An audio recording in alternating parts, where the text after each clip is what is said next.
파워준 유리치입니다. 이번 영상은 예전에 제가 선수 재활했을 때 그때 기억을 다시 되살리며 한번 정리한다는 마음으로 다시 글을 편집했습니다. 자, 제목은 운동할 때 이것을 놓치면 부상이 온다. 제대로 된 움직임 체크법. 예전에 CKFMS, RKC였을 때 캐틀벨 강사들을 대상으로, 즉 캐틀벨을 어느 정도 만질 줄 아는 분들을 대상으로 캐틀벨 강사만의 FMS 교육이 3박 4일 동안 있었습니다. 저는 그 당시에 클럽벨, 스카소논의 클럽벨을 갈지 아니면 이 FMS를 갈지 그때 엄청 고민을 했었어요.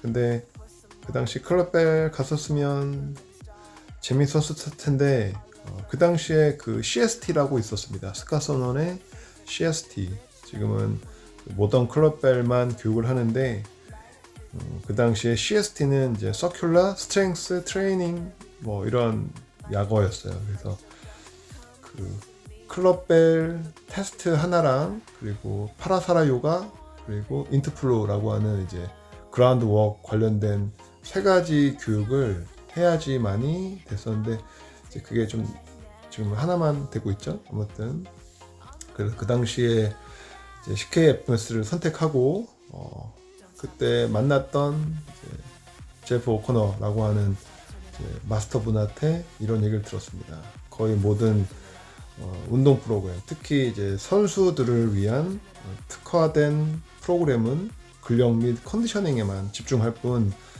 움직임의 질을 고려하지 않는다. 그래도 요즘은 많이 바뀌었죠. 한국에서도. 그게 벌써 10년 전이니까요. 많이 바뀌었습니다. 그래서 그때 교육을 이제 하고 나서 이제 그때 그레이쿡도 같이 오셨었거든요. 그래서 그레이쿡이랑 브렛 존슨이라든지 우리 스트롱 RKC였을 때 강사분들, 그분들이 이제 FMS 협회랑 같이 코업을 했었기 때문에 그래서 그레이쿡이 강의 끝나고 나면 강사 한 분 한 분 매시고 따로 이제 영상을 찍었던 그 모습이 기억납니다. 그때 찍었던 영상을 보시면 이런 거예요. 이런 거.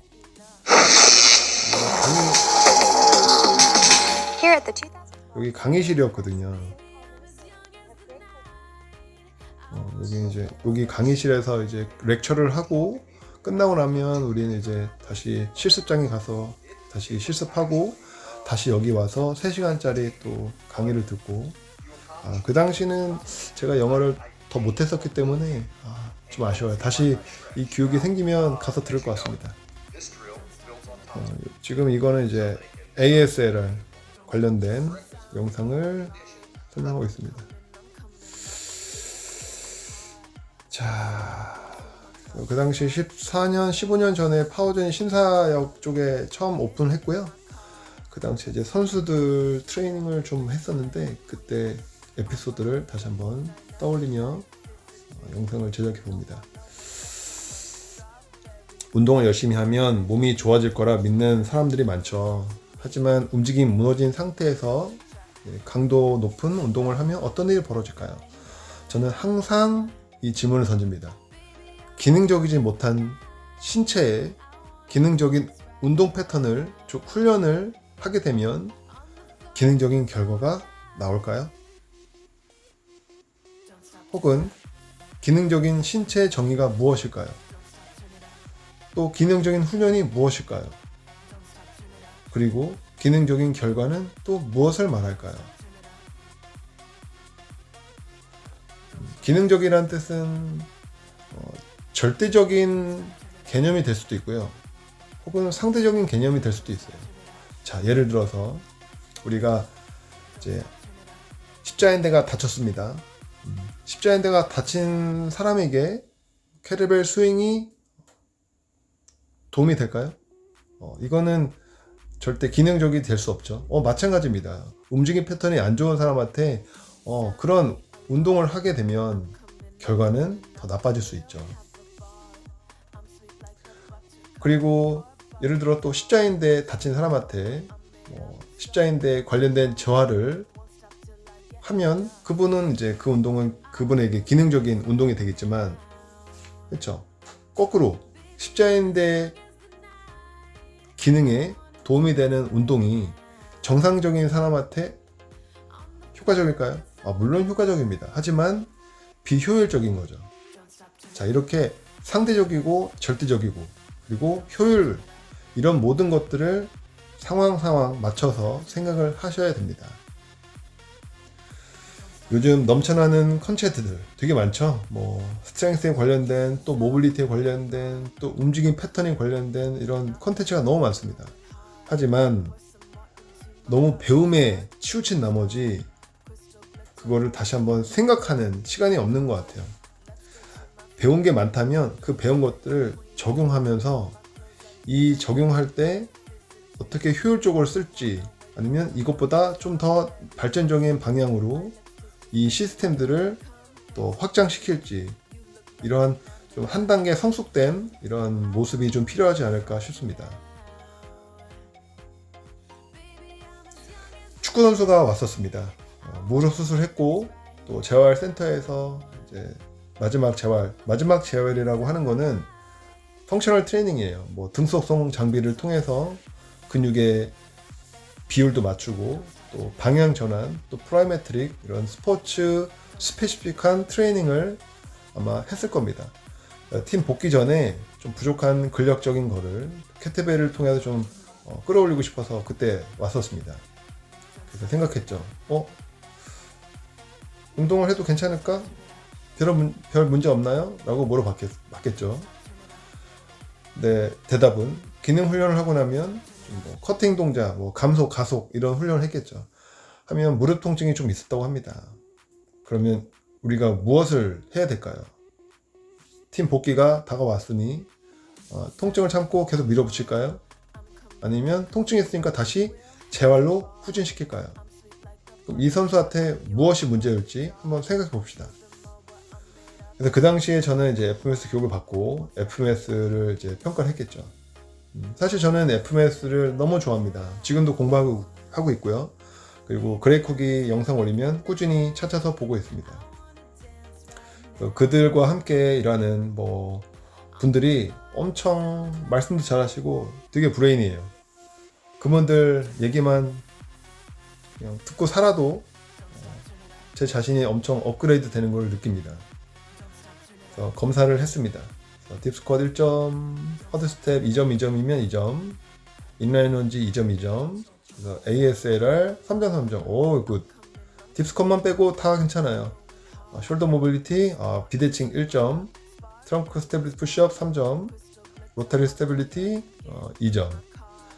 그래서 그레이쿡이 권하는 거는 우리가 3점, 3점이면 좋지만 반드시 3점, 3점까지 안 만들어도 운동을 할 수 있다라고 했습니다.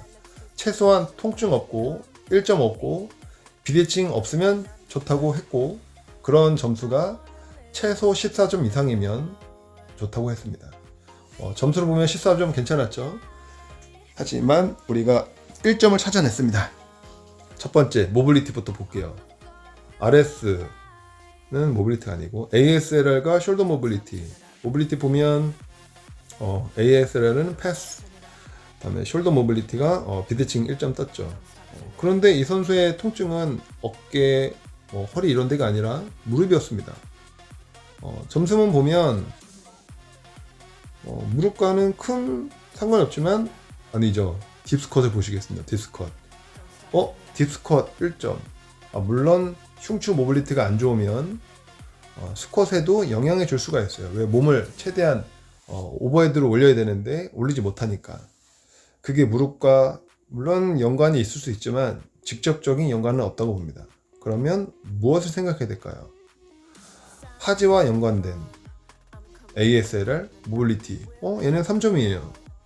하지만 우리가 생각할 부분이 있습니다. ASLR은 고관절 그리고 하지 전반에 관련된 가동성, 유연성 평가이긴 하지만 이 ASLR은 이제 사지탈 플랜상에서의 가동성 그리고 스테빌리티만 보고 있는 거죠. 실제로 고관절은 이제 볼앤 소켓 조인트로 360도 움직여야 되는 관절인데 ASRL이 3점 맞는다고 해서 다른 면상에서의 움직임이 좋다고 보장하면 안 됩니다. 진짜 문제는 무엇이었을까요? 이거는 이제 논문에 있는 그림을 가져왔는데요. 우리가 점프 뛰고 착지했을 때 보시면 이렇게 어떤 친구는 딱 앉는 순간에 힙을 접으면서 무릎을 구부리게 되죠. 또 어떤 친구는 여기 있는 그림은 착지했을 때 너무 한쪽으로 쏠리는 거예요. 착지했을 때 한쪽으로 쏠리는 거.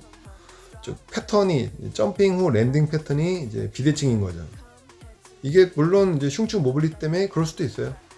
흉추 모빌리티가 부족하면 코어도 영향을 줄 수 있으니까 그러면서 이제 코어와 관련된 룸보펠빅 힙 컴플렉서에서 또 무너질 수도 있고 뭐 원인은 다양합니다. 발목 모빌리티 때문에 그럴 수도 있고 근데 발목 모빌리티는 크게 관여를 안 할 수 있어요. 왜냐하면 ASLR 평가는 앵클 모빌리티도 어느 정도 반영하기 때문에 근데 여기서는 우리가 착지할 때 한쪽으로 시프팅 되는 게 문제인 것 같아요. 또 어떤 경우는 그런 경우도 있었어요. 어떤 우리나라 여자 국가대표 선수가 왔었는데 이 친구는 이제 다른 재활 때문에 왔었거든요. 그게 어느 정도 좋아지고 이제 기능성 운동하려고 이제 점핑에 랜딩을 하고 있는데 착지를 제대로 못해요. 그냥 스티프한 다리로 팡 떨어져요. 근데 이게 선수뿐만 아니라 되게 많습니다. 일반인들 중에도. 그러니까 랜딩 메커니즘이 제대로 일어나지 않는 거죠. 근데 이 친구는 이제 점프 뛰고 내려왔을 때 보면 다 고관절로 힙힌지로 받는 게 아니라 다 무릎으로 충격을 다 받아냈던 거죠.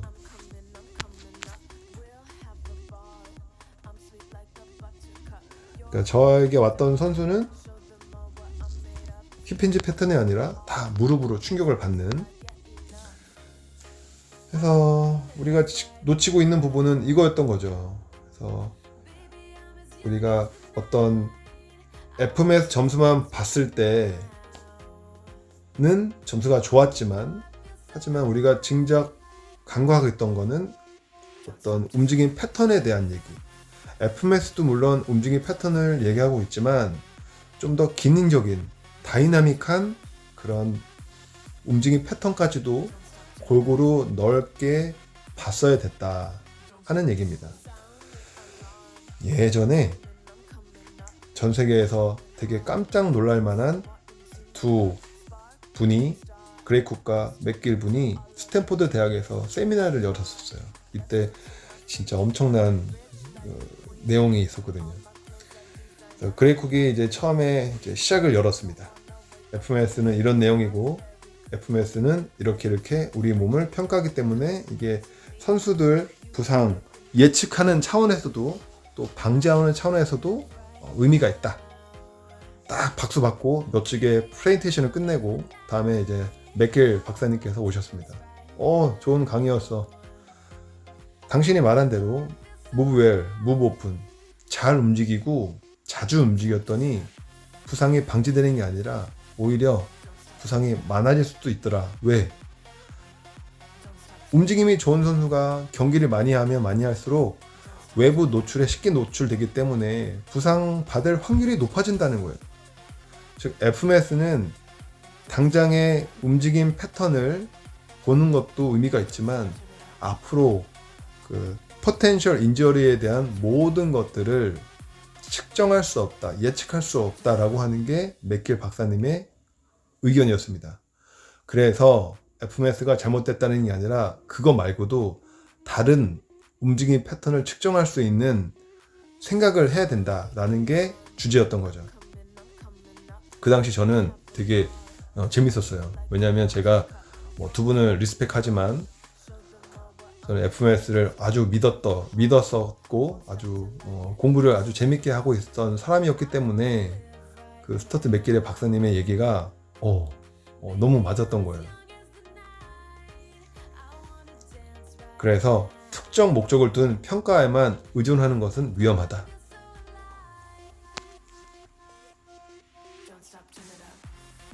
단순히 점수만 보는 것이 아니라 실제 움직임 질을 분석하는 게 중요하다. FMS는 기본적인 움직임 패턴을 평가하는 강력한 도구입니다. 실제로 물론 평가 툴이 좀 비싸긴 하지만 이걸 가지고 간단하게 움직임 패턴을 객관적으로 수치화시켜서 데이터를 만들 수가 있습니다. 그런 장점이 있죠. 그럼에도 불구하고 역동적인 움직임 패턴을 100% 반영하지 못합니다. 방향 전환하는 거, 달려가다가 런지 포지션에서 빠르게 좌우 혹은 뒤로 달려오는 이런 것들을 감히 평가할 수는 없어요. 평가의 순간이 곧 훈련의 순간이 되어야 합니다.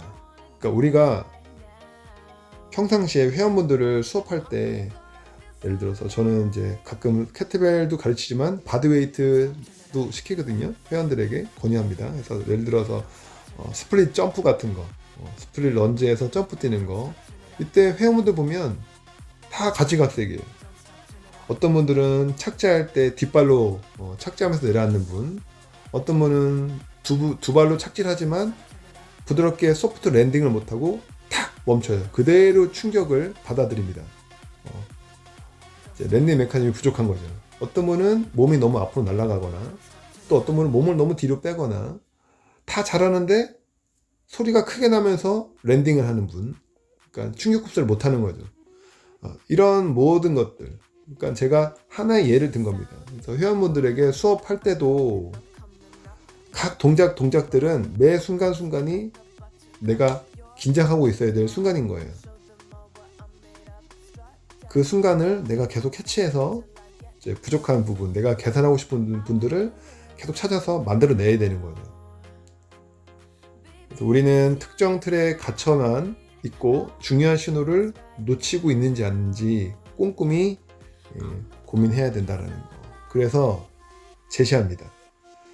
단순한 점수가 아닌 진짜 실질적으로 우리가 일상생활과 스포츠 활동에 필요한 움직임 패턴의 질을 분석할 수 있어야 됩니다.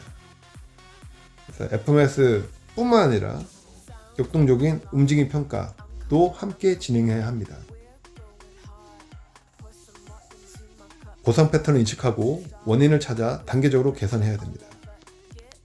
그러니까 앞에 저한테 방문했던 선수처럼 운동을 열심히 하는 것도 부상이 반복된다면 지금 당장 움직임에 문제가 있는 거예요. 그거를 찾아서 해결해야 됩니다. 운동의 강도보다는 움직임의 질이 먼저다. 당연합니다. 그 움직임 범위는 특징적이고 국한되기보다는 포괄적이고 확정되어야 합니다. 그리고 그 움직임은 잘 훈련되어야 합니다. 훈련된다는 뜻은 효율적이고 효과적인 것을 의미합니다. 즉, 내가 같은 동작을 하더라도 스트레스를 최소화하면서 내가 운동 능력을 극대화할 수 있어야 됩니다. 제가 자주 던지는 농담 아닌 진담, 진담 아닌 농담이 있습니다. 여러분, 요추 5번과 요추 5번과 천추 1번 사이에 디스크를 몇 개를 갖고 있습니까? 당연하죠. 하나입니다. 그 하나의 디스크를 갖고 우리가 길게는 80, 90 살까지 살아야 돼요.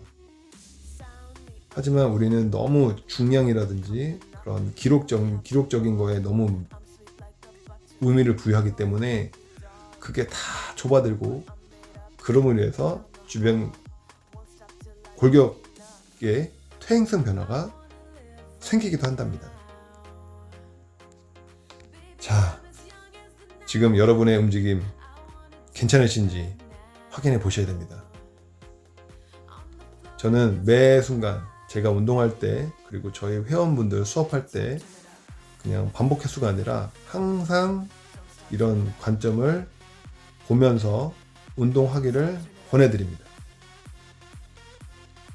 감사하게도 저뿐만 아니라 파종 회원들 찾아오시는 분들께서는 이렇게 합리적으로 잘 이해해 주시는 것 같아요. 그래서 제가 지적질 같은 거를 가끔 할 때마다 잘 받아들이려고 노력해 주시는 분이 그런 부분이 너무 좋다고 봅니다. 오늘 영상은 여기까지 하고요. 좀 영상이 좀 길어졌습니다. 20분 한 것 같은데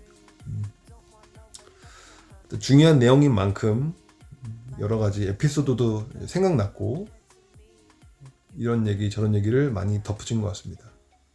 오늘 영상 여기까지 하고요.